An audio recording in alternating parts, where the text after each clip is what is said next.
Today I have a faucet that has low flow, and I believe it has something to do with this aerator. Seems like there's something in there. Oh yeah, look at that. Oh, that's nasty. I would not want to drink water or make coffee with the water that came through that. So instead, I'm going to put in a new aerator. A nice brand new one. Okay? And we'll see how that works. Now, you saw how easy the other one came off. And you see how easy the new one goes on.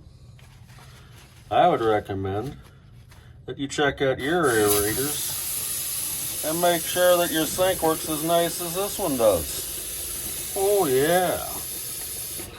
I could drink that water.